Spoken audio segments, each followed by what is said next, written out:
ரோட்ல ரோகிணி அம்மா ஆக்சிடென்ட் ஆகி மயக்கம் போட்டு கிடக்குறாங்க. பக்கத்துல கிருஷ்ணம் அழுதுட்டு இருக்காங்க. அந்த நேரத்துல முத்து அந்த பக்கம் சவாரியை விடுறதுக்காட்டி வர்றாங்க. அப்ப ரோகிணி அம்மாவை ஹாஸ்பிட்டல்ல சேர்த்து ட்ரீட்மெண்ட் பண்ண சொல்றாங்க.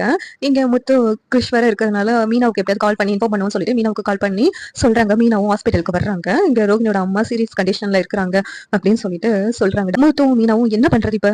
அவங்க பொண்ணு விட வெளிநாட்டுல இருக்காங்கன்னு சொன்னாங்க. அவங்களுக்கு வேணா நம்ம இன்ஃபார்ம் பண்ணுவோமா? அவங்கள பத்தி நமக்கு எதுவும் டீடைல்ஸ் தெரியாது அப்படின்னு சொல்லிட்டு முத்து மீனாவும் யோசிச்சுட்டு இருக்காங்க. சரி, அவங்க போன் இருக்கும்லங்க, அந்த போன் எடுத்து அவங்க யாருக்காவது அடிக்கடி கால் பண்ணிருப்பாங்களா, அவங்க பொண்ணுக்கு தான் கால் பண்ணிருக்க வாய்ப்பு இருக்குது. அதனால அந்த போன் எடுத்து கால் பண்ணி பாக்கலாங்க அப்படின்னு சொல்லிட்டு மீனா சொல்லிக்கிட்டு இருக்காங்க. உடனே முத்து, நீ சொல்றதும் சரிதான் மீனா. மீனா கிருஷ் கிட்ட உங்க அம்மாவோட பேர் என்ன அப்படின்னு சொல்லிட்டு கேக்குறாங்க. உடனே கிருஷ் எங்க அம்மாவோட பேர் கல்யாணி அப்படின்னு சொல்லிட்டு சொல்றாங்க. உடனே அந்த போன்ல கல்யாணின் பேர் சேவ் ஆயிருக்கான்னு சொல்லிட்டு மீனா பாத்துட்டு இருக்காங்க.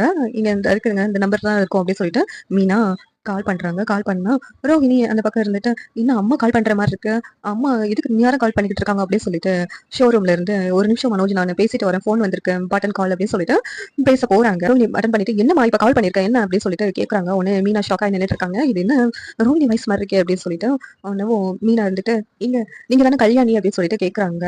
இந்த பக்கம் ரோஹிணிக்கும் இது வேற வாய்ஸ் மாதிரி இருக்கே, யார் பேசுவான்னு தெரியலையே அப்படின்னு சொல்லிட்டு மீனா குரல் மாதிரி இருக்கிற மாதிரி தெரியுது அப்படின்னு சொல்லிட்டு ரோஹிணிக்கு சந்தேகம் வருது.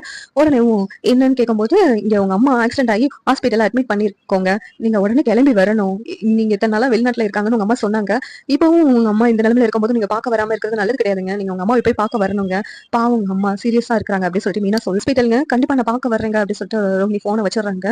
அவனும் அப்படியும் அழுதுகிட்டே, இப்படி இப்ப அம்மாவை போய் நம்ம பார்க்க வர போறதே இப்ப என்னதான் பண்றது அப்படின்னு சொல்லிட்டு ரோஹிணிங்க அழுதுகிட்டே இருக்காங்க.